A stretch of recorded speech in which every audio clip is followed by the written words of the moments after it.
Students, myself Sunil Jatain. पिछली video के अंदर हमने प्राचीन भारतीय इतिहास के स्रोत के अंदर धार्मिक साहित्य है उसके बारे में पढ़ा था। धार्मिक साहित्य को तीन पार्टों के अंदर डिवाइड किया गया है। वैदिक साहित्य,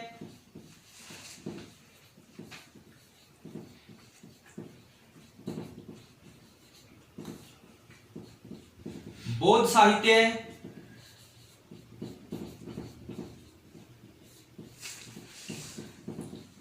और जैन साहित्य।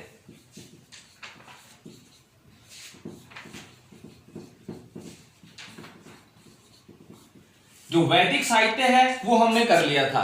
वैदिक साहित्य का जो कार्यकाल था 1500 ईसा पूर्व से 600 ईसा पूर्व, जिसको दो पार्टों के अंदर डिवाइड किया गया था। प्रारंभिक वैदिक साहित्य और उत्तर वैदिक साहित्य।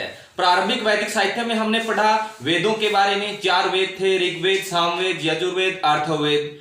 उसके अलावा ब्राह्मण ग्रंथ, आरण्यक, उपनिषद। उत्तर वैदिक साहित्य के अंदर हमने पढ़ा वेदांग, सूत्र, उपवेद, स्मृतियां, महाकाव्य, पुराण। इनके बारे में हम पढ़ चुके हैं। आज हमें धार्मिक साहित्य का पाठ पढ़ना है, बौद्ध साहित्य के बारे में। बौद्ध साहित्य से संबंधित कौन कौन से ग्रंथ थे। सबसे पहले यहां पे बौद्ध साहित्य के अंदर आता है त्रिपिटक। त्रिपिटक त्रिपिटक की संख्या 3 है भी। पहला है सूत पिटक। सूत पिटक महात्मा बुद्ध के उपदेशों के बारे में जानकारी देता है, यानी यहां पर महात्मा बुद्ध के उपदेशों का वर्णन है। नंबर 2 पर है विनय पिटक।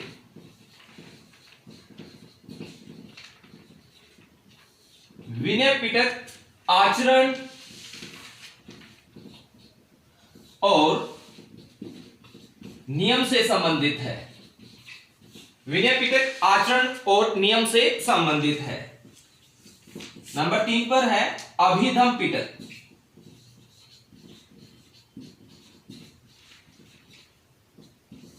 अभिधम पिटक में बौद्ध दर्शन की जानकारी दी गई है। बौद्ध दर्शन की जानकारी है, यानी बौद्ध साहित्य के त्रिपिटक, सूत पिटक, विनय पिटक और अभिधम पिटक। जो सूत पिटक है महात्मा बुद्ध के उपदेशों का वर्णन है, विनय पिटक आचरण और नियम से संबंधित है, अभिधम पिटक बौद्ध दर्शन की जानकारी देते हैं। उसके बाद आते हैं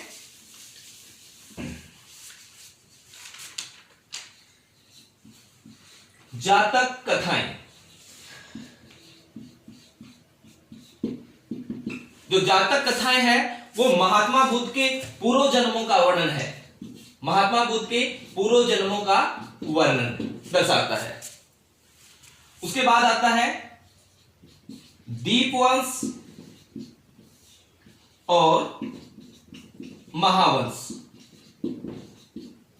दीपवंश और महावंश से मौर्य साम्राज्य की जानकारी मिलती है। मौर्य साम्राज्य के इतिहास के ऊपर प्रकाश डाला गया है। इसके अलावा श्रीलंका के बारे में, भारत के श्रीलंका के साथ क्या संबंध थे उसके ऊपर कह सकते हैं प्रकाश डाला गया है। किसने? दीपवंश और महावंश ने। तो बौद्ध साहित्य के ग्रंथ त्रिपिटक हो गए, जिसमें सूत पिटक, विनय पिटक और अभिधम पिटक है। जातक कथाएं, जिसमें बुद्ध के पूर्व जन्म की कथाएं का वर्णन है।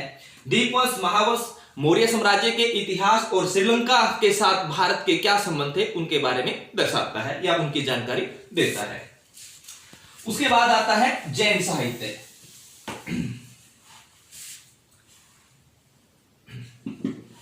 जैन साहित्य के अंदर 12 अंग है,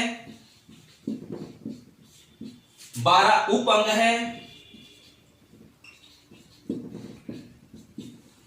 उसके अलावा त्रिरत्न है। उसके अलावा भगवती सूत्र।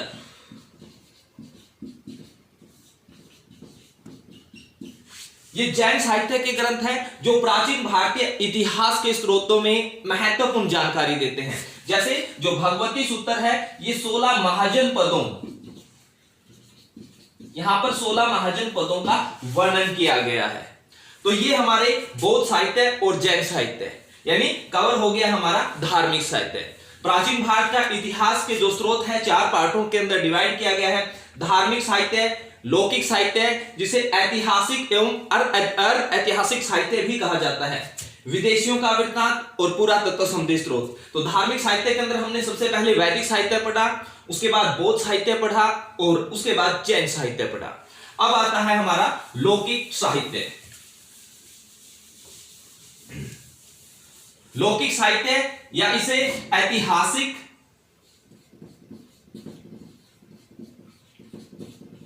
एवं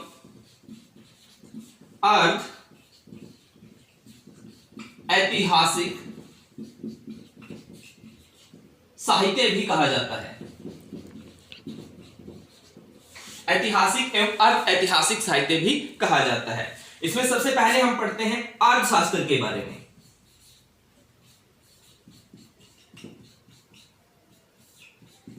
अर्थशास्त्र नामक जो ग्रंथ है इसकी रचना की थी कौटिल्य ने। कौटिल्य को अन्य नाम चाणक्य के नाम से जाना जाता है और चाणक्य इनका कौटिल्य या चाणक्य का आरंभिक जो नाम है वो है विष्णुगुप्त, अर्थात जो चाणक्य है उसे कौटिल्य और विष्णुगुप्त के नाम से भी जाना जाता है। अर्थशास्त्र नामक जो ग्रंथ है उसकी रचना कौटिल्य, चाणक्य या फिर विष्णुगुप्त ने कह सकते हैं की है। जो कौटिल्य है वो चंद्रगुप्त मौर्य का गुरु और प्रधानमंत्री था। यानी कौटिल्य या चाणक्य चंद्रगुप्त मौर्य का गुरु और प्रधानमंत्री था, जिन्होंने कह सकते हैं अर्थशास्त्र नामक ग्रंथ की रचना की थी। तो जो अर्थशास्त्र नामक जो ग्रंथ है वो मौर्य साम्राज्य के इतिहास के ऊपर प्रकाश डालता है, मौर्य साम्राज्य की जानकारी देता है। या फिर कह सकते हैं जो अर्थशास्त्र है मौर्य साम्राज्य की स्पेशलाइजेशन राजनैतिक यानी राजशास्त्र, राजनीतिक इतिहास के ऊपर प्रकाश डालता है। राजनीति से संबंधित सबसे महत्वपूर्ण ग्रंथ में इसकी गणना होती है अर्थशास्त्र की। एक प्रसिद्ध ग्रंथ है मैकियावेली का द प्रिंस, उसके साथ अर्थशास्त्र नामक ग्रंथ की तुलना की जाती है। उसके बाद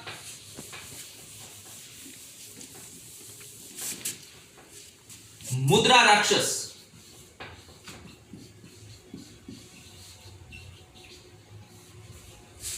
एवं देवी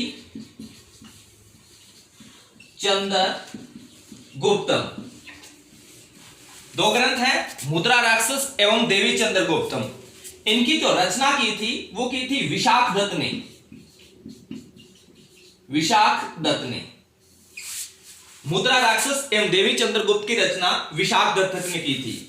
जो मुद्रा राक्षस ग्रंथ है वो मौर्य साम्राज्य से संबंधित जानकारी देता है, यानी किस तरीके से चंद्रगुप्त मौर्य ने नंद वंश के अंतिम शासक धनानंद को पराजित करके मौर्य साम्राज्य की स्थापना की थी, उसकी जानकारी हमें मुद्रा राक्षस नामक ग्रंथ से मिलती है, जिसकी रचना किसने की थी? विशाख दत्त ने। देवी चंद्रगुप्तम ये हमें गुप्त साम्राज्य से संबंधित जानकारी देता है।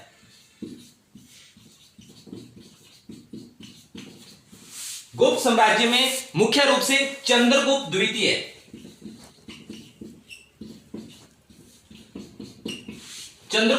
या चंद्रगुप्त विक्रमादित्य के इतिहास के ऊपर प्रकाश डालता है। तो इस ग्रंथ की रचना किसने की थी? विशाखादत्त ने। विशाखादत्त के दो प्रसिद्ध ग्रंथ हैं, मुद्रा राक्षस और देवी चंद्रगुप्तम।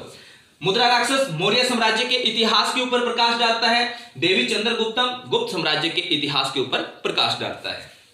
उसके बाद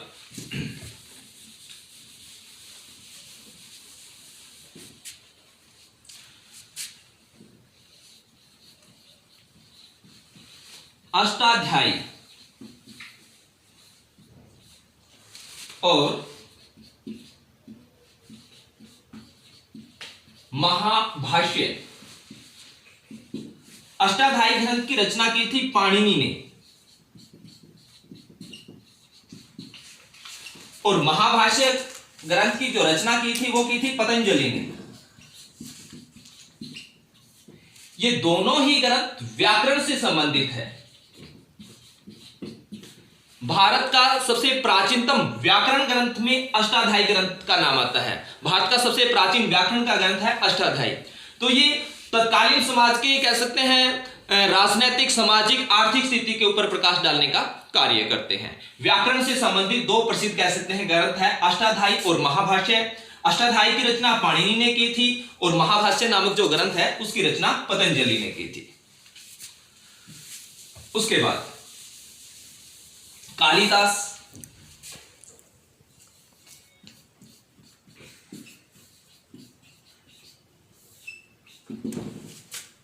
अभिज्ञान, शकुंतला, अभिज्ञान शकुंतलम कालिदास का एक प्रसिद्ध ग्रंथ है। विक्रमो वर्षी, यह भी कालिदास का एक प्रसिद्ध ग्रंथ है।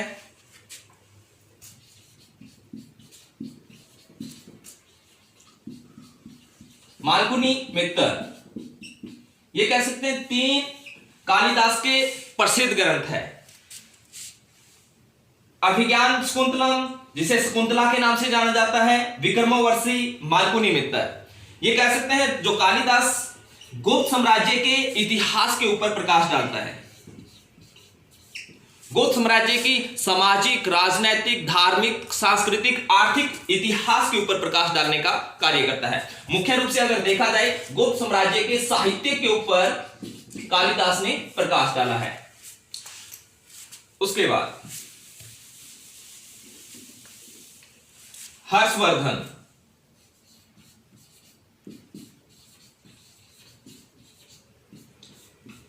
हर्षवर्धन ने मुख्य रूप से 3 नाटकों की रचना की थी।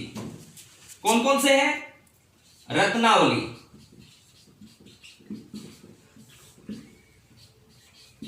प्रियदर्शिका और नागानंद। ये 3 ग्रंथ हैं जिनकी रचना हर्षवर्धन ने की थी। ये हर्षवर्धन वर्धन साम्राज्य या फिर पुष्यवती जो साम्राज्य है उसके इतिहास के ऊपर प्रकाश डालते हैं। यानी हर्षवर्धन के राजनैतिक, सामाजिक, धार्मिक, सांस्कृतिक इतिहास के ऊपर प्रकाश डालने का कार्य रत्नावली, प्रियदर्शिका और नागानंद ने की है। इनकी रचना किसने की? हर्षवर्धन ने।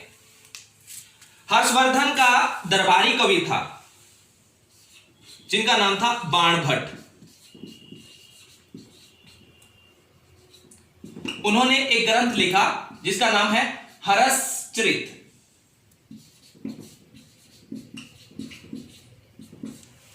हर्षचरित नामक ग्रंथ के माध्यम से हर्षवर्धन के प्रारंभिक जीवन के ऊपर प्रकाश डाला गया है।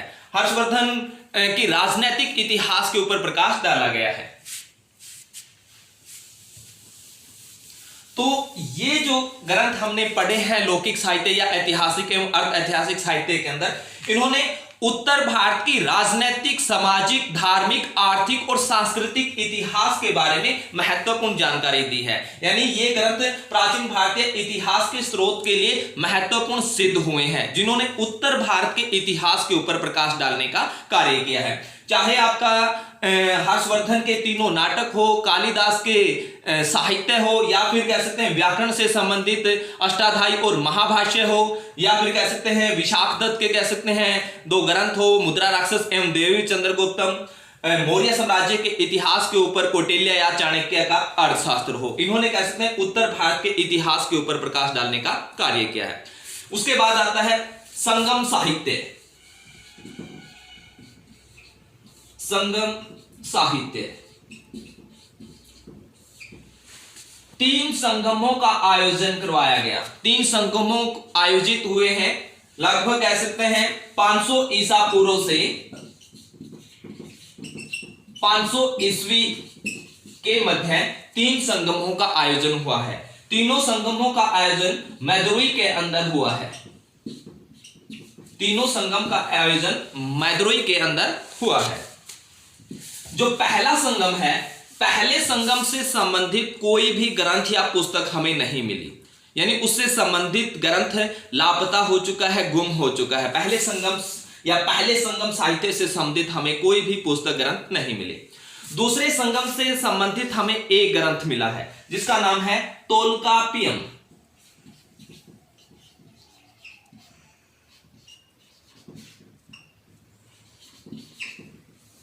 जिसकी रचना तोल्कापियर ने की है।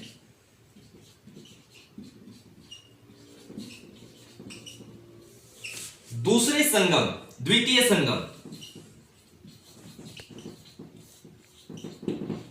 द्वितीय संगम से संबंधित हमें एक ग्रंथ मिला है जो जिसका नाम है तोल्कापियम, जिसकी रचना तोल्कापियर ने की है।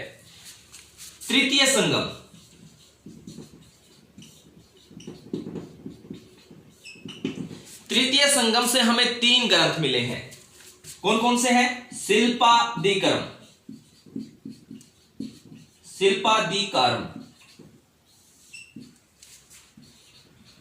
मणि मैथिले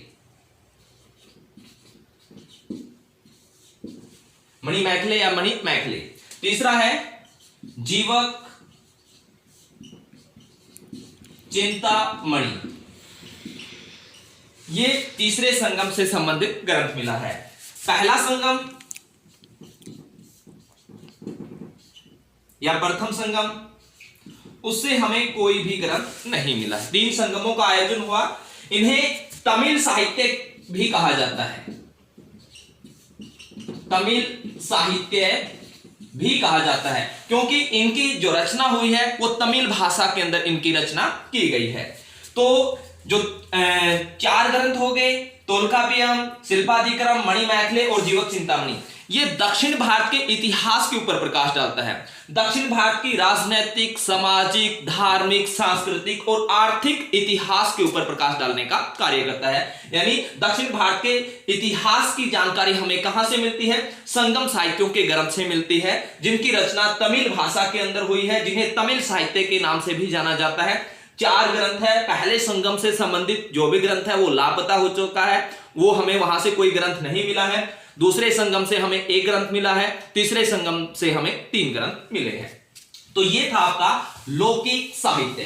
पहले हमने धार्मिक साहित्य के बारे में पढ़ा, फिर लौकिक साहित्य जिसे ऐतिहासिक एवं अर्ध ऐतिहासिक साहित्य भी कहा जाता है। उसके बाद आता है विदेशियों का वृत्तांत। कौन कौन से विदेशी यात्री विदेशी भारत के अंदर आए और उन्होंने भारत से संबंधित जानकारी अपने ग्रंथों के अंदर दी। सबसे पहले आता है यूनानी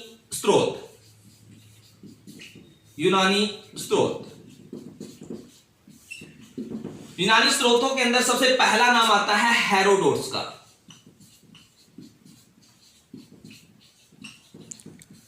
हेरोडोट्स जिसे इतिहास का पिता भी कहा जाता है, आधुनिक इतिहास का जनक भी कहा जाता है। इन्होंने एक पुस्तक लिखी जिसका नाम था हिस्टोरिका। हिस्टोरिका नामक पुस्तक के अंदर इन्होंने बताया कि यूनान ने भारत के ऊपर जो आक्रमण किया है उसकी जानकारी हमें दी है। इसके अलावा उत्तर पश्चिम भारत के राजनीतिक इतिहास के ऊपर प्रकाश डालने का कार्य हेरोडोट्स ने हिस्टोरिका नामक पुस्तक के माध्यम से किया है। उसके बाद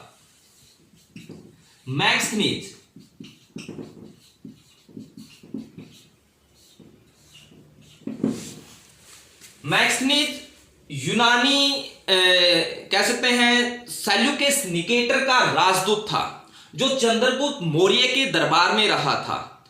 ये कह सकते हैं इन्होंने एक पुस्तक लिखी थी जिसका नाम था इंडिका। हालांकि ये पुस्तक लापता हो चुकी है, गुम हो चुकी है। इस मैक्सनीज की पुस्तक के माध्यम से हमें कह सकते हैं जो मौर्य साम्राज्य की राजनीतिक, सामाजिक और सांस्कृतिक इतिहास के बारे में जानकारी मिलती है। उसके बाद आता है सिकंदर महान।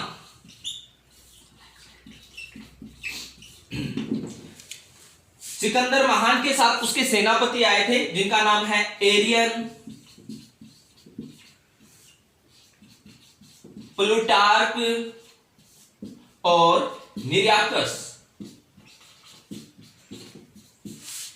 इन्होंने ये सिकंदर महान के साथ कह सकते हैं, जब सिकंदर महान ने भारत के ऊपर आक्रमण किया था उनके साथ ये उस युद्ध के अंदर थे, तो उस युद्ध का संजीव वर्णन इन्होंने दर्शाया है। तो इनका जो वर्णन है वो कह सकते हैं सच्चाई या कह सकते हैं सत्यात्मक आधार पे माना गया है। उसके बाद आते हैं यूनानी स्रोत के अंदर टॉलमी।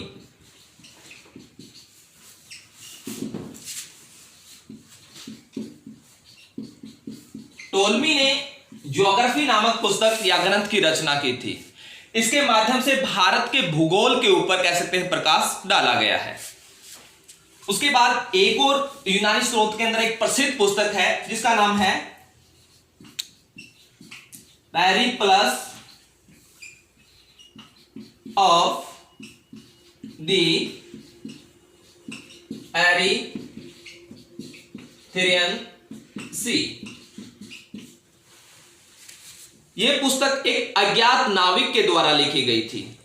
अज्ञात नाविक यानी इसके लेखक का नाम हमें नहीं पता। ये एक अज्ञात यूनानी नाविक था जिन्होंने एक पुस्तक लिखी पेरिप्लस ऑफ द एरिथ्रियन सी। इस पुस्तक के माध्यम से हमें भारत के रोम के साथ व्यापारिक संबंधों के बारे में जानकारी मिलती है।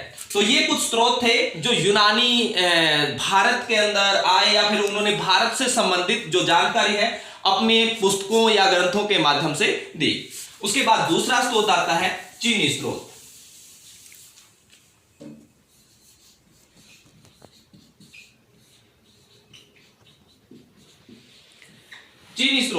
चीनी स्रोत में पहला नाम आता है फाहियान का।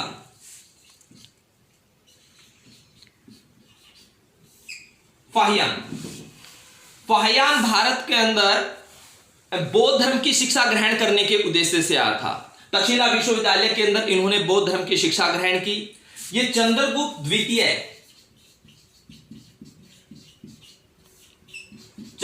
द्वितीय के कार्यकाल के अंदर भारत के अंदर आया था।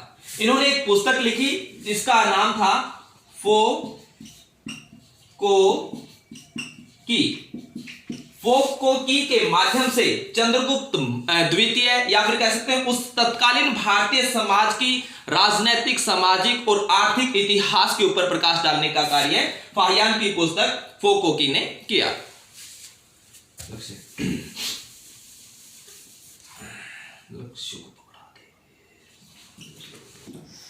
हायुनसांग, दूसरा चीनी यात्री हायुनसांग था जो हर्षवर्धन के कार्यकाल में भारत के अंदर आया था। हायुनसांग भी बौद्ध धर्म की शिक्षा ग्रहण करने के उद्देश्य से आया था। 629 के अंदर ये चीन से चला था। 630 ईस्वी में ये भारत पहुंचा और 644 ईस्वी तक ये भारत रहा और लगभग 8 वर्षों तक हर्षवर्धन के दरबार के अंदर रहा। इन्होंने एक प्रसिद्ध ग्रंथ लिखा जिसका नाम था सीयूकी नामक ग्रंथ की कह सकते हैं इन्होंने रचना की। तो इनकी इस पुस्तक के माध्यम से कह सकते हैं हर्षवर्धन के राजनैतिक, सामाजिक, आर्थिक इतिहास के ऊपर प्रकाश डाला गया है। हायुनसांग को यात्रियों का राजकुमार भी कहा जाता है। यात्रियों का राजकुमार भी कहा जाता है किसे? हायुनसांग को। उसके बाद तीसरा जो चीनी यात्री है उसका नाम है इति सिंह।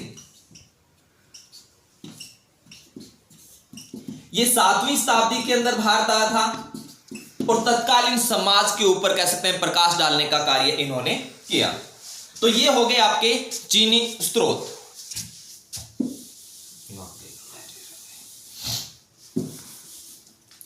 उसके बाद आता है रोमन स्रोत।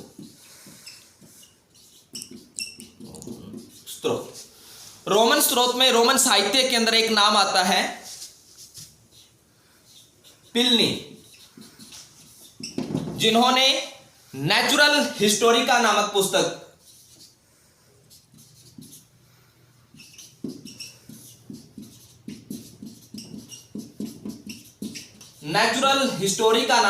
पुस्तक लिखी।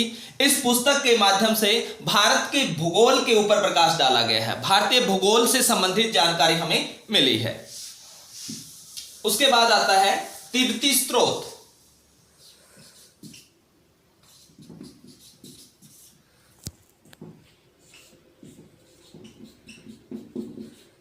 तिब्बती स्त्रोत में नाम आता है तारानाथ का। इन्होंने बौद्ध साहित्य के ऊपर प्रकाश डाला। बौद्ध धर्म से संबंधित जानकारी हमें इनसे मिलती है भाई। और उसके बाद अंतिम आता है यहां पर मुस्लिम स्त्रोत।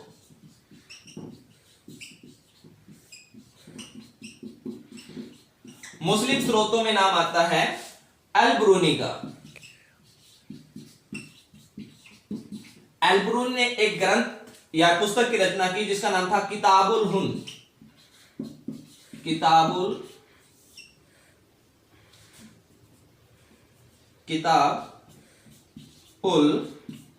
हिंद, या इसे तारीख ए हिंद के नाम से भी जाना जाता है, तारीख ए हिंद। तो इन्होंने तत्कालीन भारतीय समाज के ऊपर प्रकाश डाला। जो अल-बिरूनी था महमूद गजनवी के साथ भारत आया था। तो ये कुछ कह सकते हैं विदेशी यात्री थे, कुछ कह सकते हैं यूनानी यात्री रहे हैं, कुछ चीनी यात्री रहे हैं, रोमन यात्री रहे हैं, इसके अलावा मुस्लिम यात्री रहे हैं, जिन्होंने भारत के अंदर यात्रा की, भारत आए और भारत की स्थिति को देखा, तत्कालीन भारतीय समाज के ऊपर प्रकाश डालने का कार्य इन्होंने किया। तो ये कह सकते हैं विदेशियों का जो वृत्तांत है, कुछ विदेशी यात्री है, ये भारतीय इतिहास के स्रोत में इनका अहम योगदान था, महत्वपूर्ण जानकारी देने का कार्य इन्होंने किया है। उसके बाद लास्ट हमारा आता है पुरातत्व संधि स्रोत। पुरातत्व संधि स्रोत में सबसे पहले आता है अभिलेख।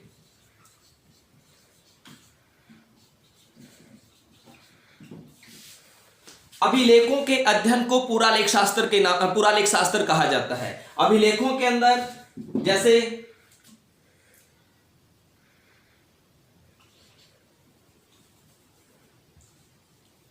गुफाएं, चट्टानें, पत्थर, ताम्रपत्र, इनके ऊपर लेख लिखे हुए मिले हैं। उन लेखों के माध्यम से तत्कालीन इतिहास के बारे में जानकारी मिली है। यहां पर देखा जाए जो सर्वाधिक अभिलेख है हमें अशोक से संबंधित या अशोक के कार्यकाल के मिलते हैं। और अशोक के जो अभिलेख है वो विभिन्न लिपियों के अंदर लिखे हुए हैं, जैसे ब्राह्मी, खरोष्टी, अरामाइक और यूनानी।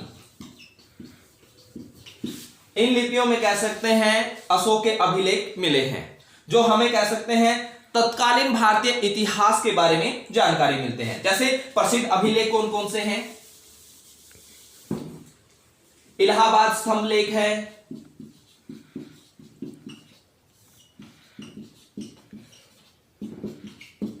जो समुद्रगुप्त के इतिहास के ऊपर प्रकाश डालता है।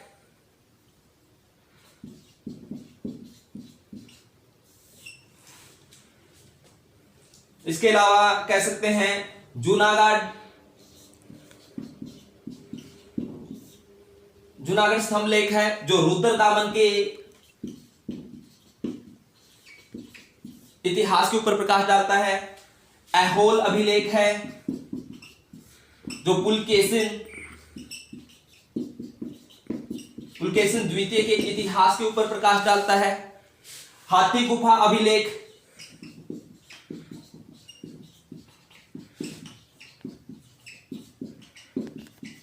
कलिंग शासक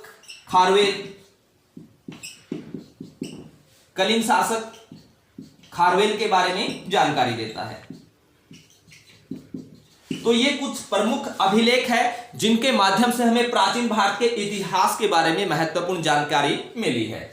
उसके बाद पुरातत्व संधि स्रोत के अंदर सबसे पहले अभिलेख, उसके बाद आते हैं सिक्के। नंबर 2 पे आएंगे सिक्के। सिक्के हमें कह सकते हैं सोने के, चांदी के, तांबे के विभिन्न प्रकार के सिक्के मिले हैं जो प्राचीन भारतीय इतिहास के स्रोत में अहम जानकारी जिन्होंने दी है। जो वैदिक काल के सिक्के हैं उन्हें निस्क के नाम से जाना गया है। उत्तर वैदिक काल के सिक्के हैं उन्हें निस्क के साथ साथ शतमान के नाम से भी जाना गया है। इसके अलावा प्राचीन काल के अंदर सिक्कों को पंचमारक के नाम से जाना गया है। तो ये कुछ महत्वपूर्ण सिक्के हैं जो कह सकते हैं उस समय के धार्मिक जीवन के ऊपर, राजनैतिक जीवन के ऊपर इतिहास डालने का कार्य करते हैं। जैसे उदाहरण के लिए समुद्रगुप्त के सिक्के हमें मिले हैं। समुद्रगुप्त के कार्यकाल में, समुद्रगुप्त के कार्यकाल से संबंधित सिक्कों के ऊपर समुद्रगुप्त को तीर चलाते हुए दर्शाया गया है। उसे यह पता चलता है कि वो एक महान योद्धा थे। समुद्रगुप्त के सिक्कों पर उन्हें वीणा बजाते हुए दर्शाया गया है। इससे यह पता चलता है कि वो संगीत में उनकी रुचि थी, यानी महान संगीतज्ञ थे। तो इसी प्रकार कह सकते हैं उस काल के सिक्कों पर देवी देवता, विष्णु, शिव, ब्रह्मा की कह सकते हैं जो चित्र है वो अंकित हुए मिले हैं, जहां से हमें धार्मिक जीवन के ऊपर कह सकते हैं, धार्मिक जीवन से संबंधित हमें महत्वपूर्ण साक्ष्य वहां से मिलते हैं। तो ये कुछ सिक्के हैं जिनके माध्यम से भी हमें प्राचीन भारत के इतिहास के बारे में महत्वपूर्ण जानकारी मिली है। उसके बाद आते हैं भवन एवं स्मारक।